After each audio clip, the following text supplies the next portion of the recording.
the mouth of the South, Jimmy Hart. Hey, check out my new tag team, baby, Monty and the Pharaoh. Hey, Jimmy, don't forget to tell them about Long Island's #1 pro wrestling broadcast. Well, you know what, I would, but you already did it. It's Monty and the Pharaoh. The Monty and Pharaoh Show. Monty and Pharaoh, bro. Monty and the Pharaoh. The Monty and the Pharaoh. You've got the future Hall of Famer, that rocker, Marty Jannetty, MJ in the house, and I'm sitting here with two more future Hall of Famers, Monty and the Pharaoh. We're doing that stuff and we gonna rock it. Monty and the Pharaoh. It's Monty and the Pharaoh. Monty and the Pharaoh. Monty and the Pharaoh. Monty and the Pharaoh. Monty and the Pharaoh. And Monty and the Pharaoh. Oh, is it Monty and the Pharaoh? Monty and the Pharaoh. Monty and the Pharaoh. Hey, cut music. When you want the best in professional wrestling, Long Island, there's only one place you're going to get it, right here. Monty and the Pharaoh. Now, that's not just the coolest, and that's not just the best. That, my friends, is just incredible. Monty and the Pharaoh. Duh. I'm having one fun with Monty and the Pharaoh, and I'm gonna put him in the crossface again, and he's gonna go down right now. Yeah. Hey! Nikita Koloff, the Russian Nightmare! And you're watching the #1 show on Long Island with Monty and the Pharaoh. I have this question asked me all the time. Okay. Ricky Morton, what's the difference between you and Robert? Well, that's easy. I walk up and put it in, he puts it in and walks up.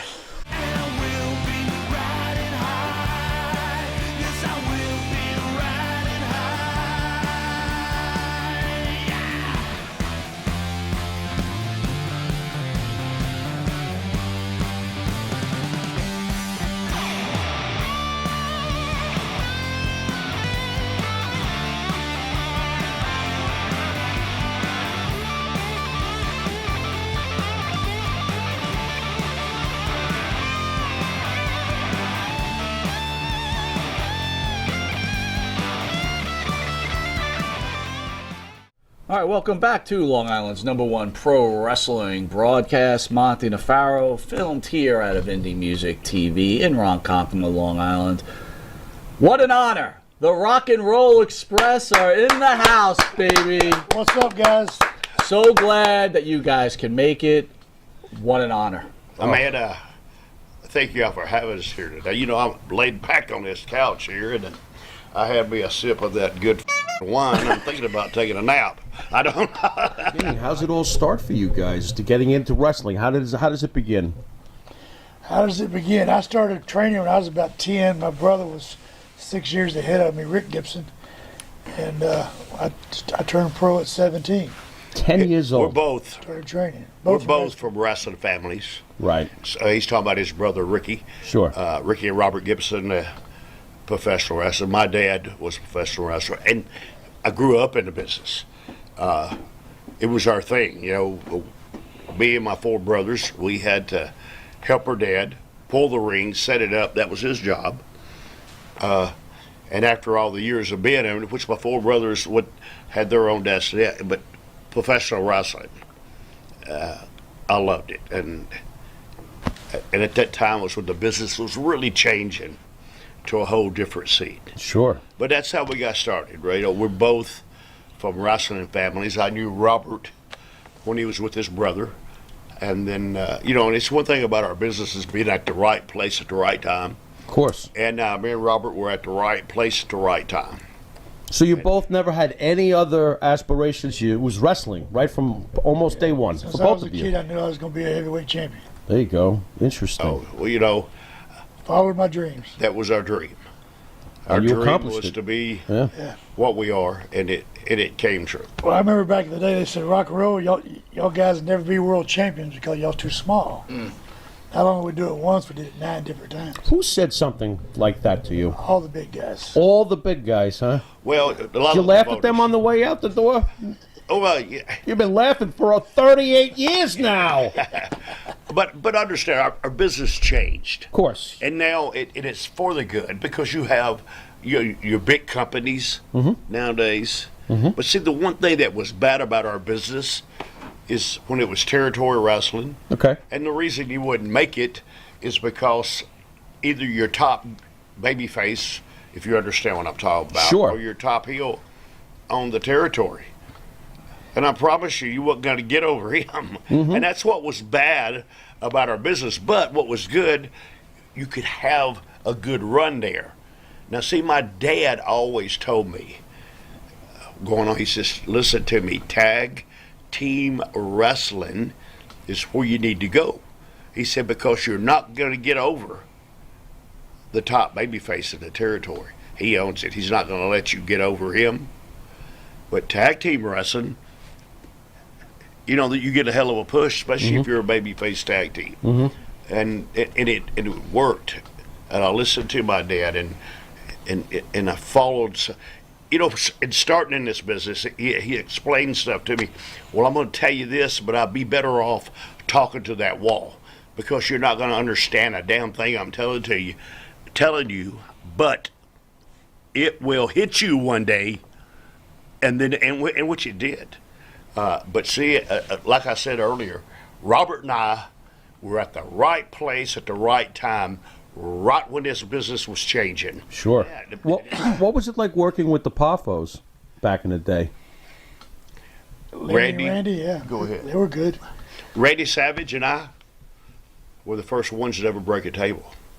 And That was a big old thick table. Randy, Back then, yeah. and I want to say this too: the Memphis territory.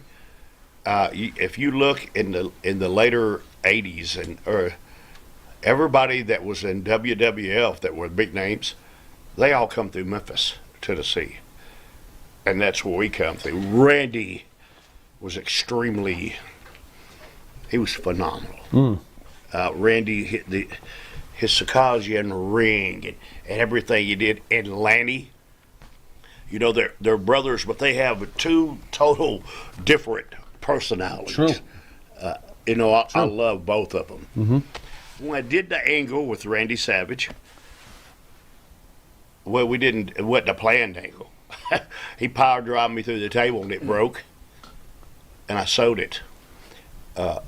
Do you know the language of our wrestling about settling it? Sure. Okay, buddy, I sewed it. And Randy was telling me, get up. I says, no, I'm not getting up.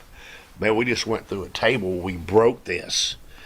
And I laid there. Now, that's not something you can practice, and this was an accident. How did you not break your neck? Oh, my God. This sounds really... I got you. It just happened. Okay, And, and you went with I it. wasn't hurt. And you went with it. Okay. So we're going to get into a lot of things here in a second, and to tell you about our business is to watch that, and it happened, and I sewed it. So, wow, you know, here's Jerry Jarrett, and the booker, and hell, he brought us back with that, and all the towns. Gosh, man. What did he say? Can you do it again? That thing you did? Can you do it again? You know, that accident? Y'all can demonstrate it on Robert if you like to. Maybe got a table right here. Yeah, go to the table. But, you know, I have a really important question. It's kind of towards Robert. You know, Lanny's been in the studio a couple of times, and Lanny's known to have a big... Oh, my God. Was bigger than Lanny's? I don't know. I've never seen his. What's that now? What kind of... I have this question asked me all the time. Right. Okay. Ricky Morton, what's the difference between you and Robert? Well, that's easy. I walk up and put it in, he puts it in and walks up. Does that... God. Holy tube steak. No, but Hey, Robert... guys ask me, they say, how come Robert walks around the dressing room naked? I said, dude, if I had like that, I'd wrestle naked. At what point does someone decide, hey, these guys are for real, I can make money with them, I don't care what size they are? Well, back in the day, Eddie Graham, they had a big show in Memphis for all the promoters, all the territories came to Memphis, and they were looking for new talent. And they were coming looking to Fabs and all these other teams. But Eddie Graham was more or less head of the NWA. He told all them other promoters, he said, I don't know what y'all looking at. He said, with that team right there, the Rock and Roll Express, they came to get over. Them guys are going to be great, and they're going to be around for a long time. And what happened there, that's when Vince McMahon started going out all over the world in the territories. So Eddie Graham, Vern Gagne, Jimmy Crockett, Bill Watts, Barnett, and every territory. Kansas City, they all come to Memphis to do a big shot, to do a big tape, to go against Vince with, and all this bullshit. But in Memphis on that Monday night, Robert and I have already gave our notice. We had a loser leave town on that Monday night against the Galaxy, but on that Tuesday night's when they had the big show there. And we wrestled the same two guys, and God, we tore the house down with them. And what Robert's saying, they had a big meeting, and Jerry wanted to push the Fabulous Ones. Everybody wanted to push their top boys that was in the territory, and that's when Eddie Graham stood up, and he said, "I don't know what y'all talking about, guys."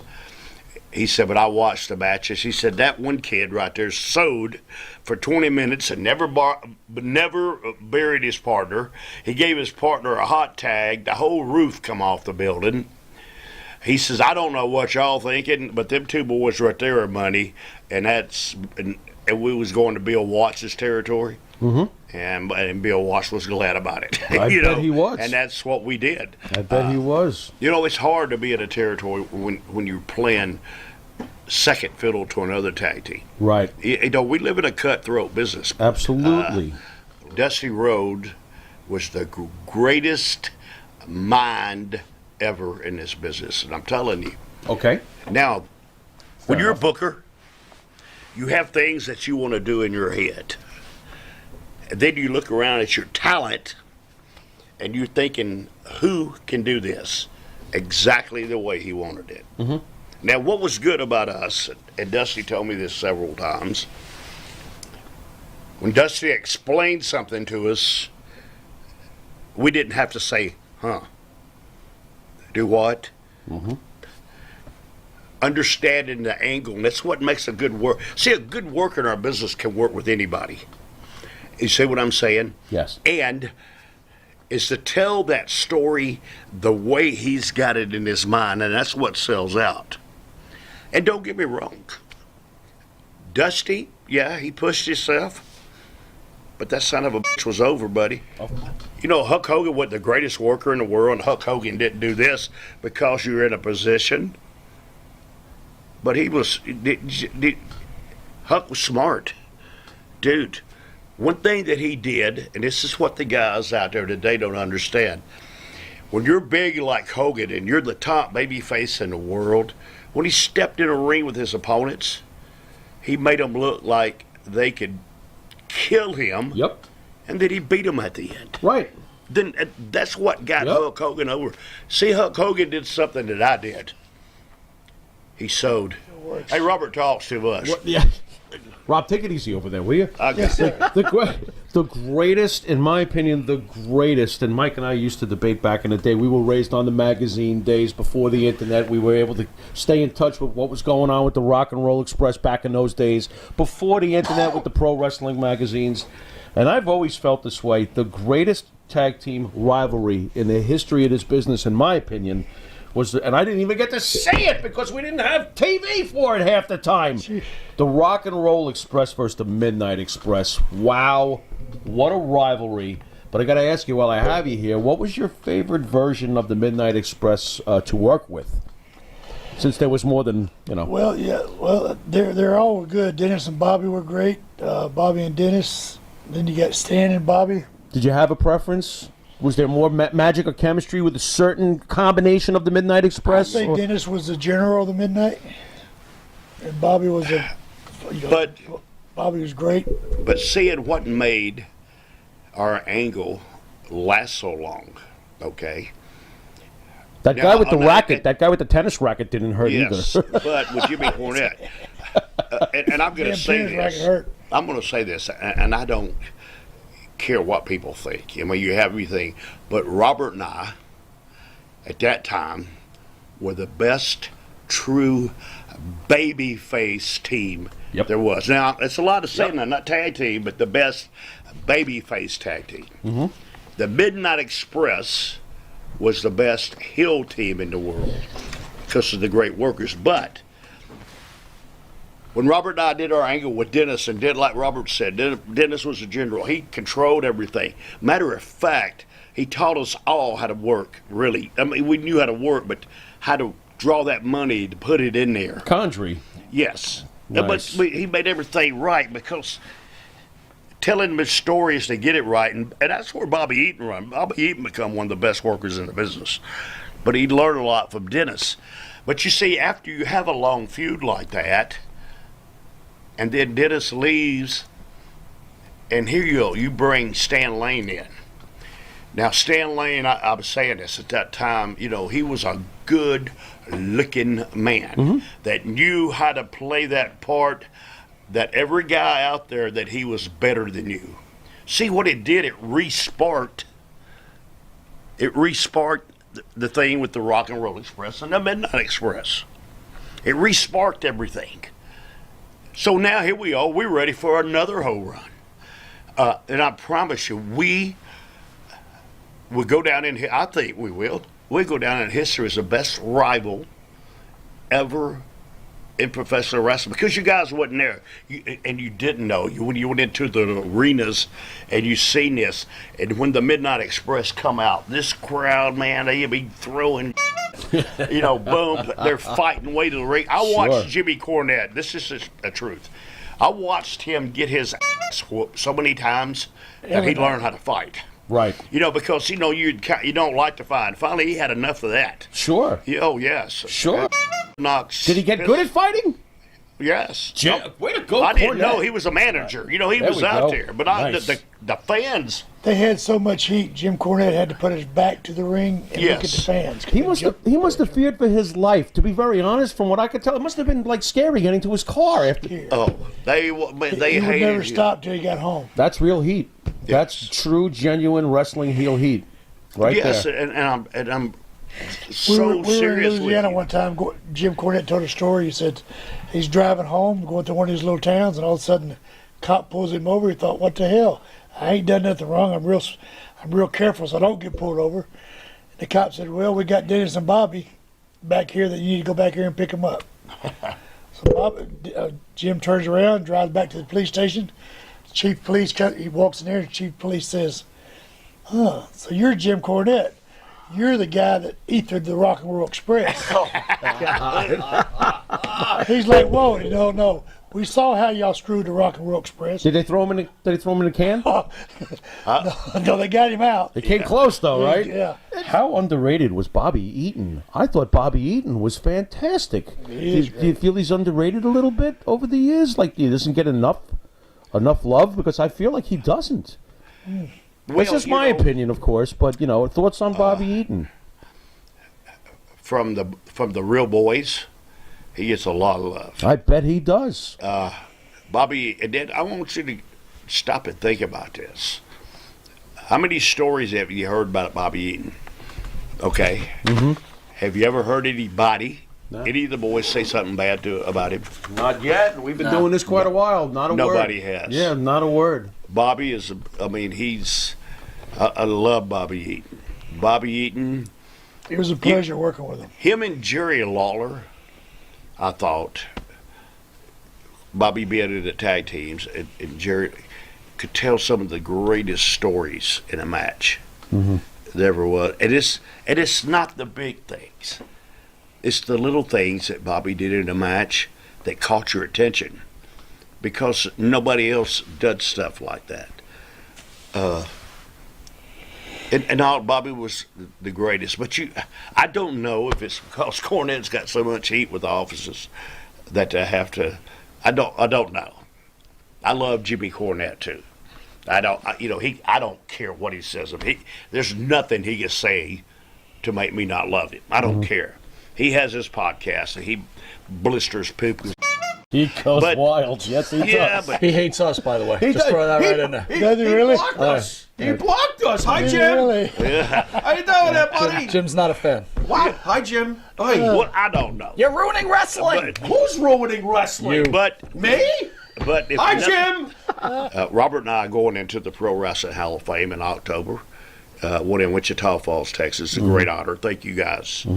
But if nothing else, WWE, they don't got to put Cornette, but they need to bring the Midnight Express on stage. Sure. And they really need to have somebody there to tell them the greatest heel team that ever performed. You're not going to get an argument I mean, from me. No this is what argument we're from trying me. to do here, right? We're trying What's that? We're trying to educate the newer fans on icons like yourself The that history. have made this business, and sometimes it just gets lost in translation. Okay, and I'm glad you said that, fella, because I've been watching wrestling, and I've been watching where they're going, and you know, and you see where Vince just let go 20 more people. And I'm sorry for the guys that they're, but I think they're gonna have to re-educate our fans all over again, because. Now, if you watch TV, and I'm sorry to say this, I'm not knocking the guys, but they all dress alike. They all got the ripped bodies, which that's cool. I mean, because you are professional wrestlers and you look good, but you still got to have your other ones. You still got to have the guys with the gimmicks, and you still got to learn how to get heat to make this pay-per-view next week something to watch. And the damn first thing they need to do is don't let the people know what the finishes are. God damn, they already know everything before they go there. How about make it a little more realistic? Huh? How about make it more realistic? Yeah, bring back some realism. Okay. I want to feel like I'm watching a fight Okay, with a then purpose. Thank you for saying that. Please. In my time, when I was in my prime, and I took pride in this, okay? My deal was to give Robert a hot tag. He could do the best comeback in the world. You understand me? Yeah, you'd get annihilated. But listen to me. If I can make the guy on the front row really believe what's happened to me is happening. Now I'm talking about, if you shoot me out of a cannon, I'm not going to kick out on one. Do you understand what I'm saying? Today's fan doesn't, but I do. See, now I'm thinking about him. Now, just think when I'm wrestling, and Arn Anderson keeps asking me, and my nickname's Punky. Arn Anderson be asking me, Punky, you okay? Are you hurt? Now, even the guy I'm wrestling thinks I'm hurt. So what the hell you think that guy way up there in that saying? Now, what the hell you think that guy on TV saying? All right? Oh, yeah. And in our business, it's not about putting over or losing a match. It's a business. See, You got to have a good guy and a bad guy. Huh? To draw money, you got to have a good guy and a bad guy. Yes, but Absolutely. see, drawing money as a baby face, I don't want to win. You see, because if I win, what am I going to do next week? It's the chase. You understand? The chase. Well, the fans People want- pay to see me win. They Right. don't pay to see me lose when you're a champion. Right. And if a heel screws you every week or every month or whatever you do, that's what puts back in the seats. Yeah. And it's hard. But see, I'm glad you said that, because it's going to come a time when they're going to need people like that. And finally, I might get a damn job with a big company in the back. Did you guys catch any crap when you were, you accepted the WWE Hall of Fame induction? Look, we go at it all the time with one type of fan, the Vince McMahon hater, who's obviously an old school territory loyalist. Did you guys catch any crap for accepting Vince's induction, considering you didn't do work with Vince? Anybody say to you, what are you doing going to Vince's Hall of Fame? Any kind of crap like that? I Because thought it was the greatest compliment ever. absolutely. Everybody give us support for going. Yeah. No. Were you Everybody surprised? said- Were you everybody surprised said when you got the way too call? And see, now you stop to think about this. We didn't work for WWE. Right. But they put us in their Hall of Fame. Had to. What are they trying to sell the people out there? It's one of the greats. That in our time, Robert and I were the greatest babyface Damn tag straight. team ever. Absolutely. Damn straight. And it's worked. No, let me tell you guys something. Now at the Performance Center, where they have their trainings, what do you think they do there? And because it's a lot more than just going there, getting in a ring. And stuff. They have classes where they show tapes. What tapes do you think they say? Vince McMahon says, "All right, watch Ricky Morton and Robert Gibson here." Now, Jerry Lawler was great at telling stories, but to me, the greatest of all times, the greatest world heavyweight champion. Ooh, okay. It's Ric Flair. Without a doubt. He gave you your money's worth. He didn't. I mean, if you didn't go, well, it's just like this in the house shows. I mean, if you didn't go an hour, you went 58 minutes. He made sure you got your money's worth. And I don't care if he was sick, and Rick partied. I mean, we'd stay out at 5 o'clock in the morning, and then you look out by the swimming pool at the hotel at 7 o'clock in the morning. He's out there doing free squats as well. He goes there. Yeah, Dusty told us one time, he called us in, guys, there's 2 things you don't do in this territory. What's that, Dusty? Y'all do not sell out the Charlotte Coliseum, and I'm not on the card. Yes. Wow. But Wow. But it was good, though. See, I can tell you this. They had an A team and a B team. Okay. Oh, Dick Murdoch. Okay. Now, the B team was Robert and I, because we were over so much that our underneath card was nobody. Okay, the A team was the big boys, Magnum TA, Dusty, Flair, Totally. all them guys. They'll be in the big towns, Baltimore, and we're in the smaller towns. Now listen to me, we're in the smaller towns, and the towns that we went to that they normally have in the regular buildings, we had to go out to the football fields because it was so many people. I remember we went by Monday, then we didn't go by attendance. I remember that on a Sunday afternoon they had everybody in Baltimore, and Robert and I were in Charlotte, and I think they did a $21,000 house, and we did a $108,000 house in Charlotte. You see, with no help. The Rockers. How did it feel to see the Rockers are you guys? I mean, when they started off, it was like, here's the, how did you feel about that? In Louisiana, Shawn Michaels used to ride in the back seat with us. He was just Shawn Michaels. I remember the first time we did a scaffold match in Louisiana. We were in St. Charles. Was it? Lake Charles. Lake Charles.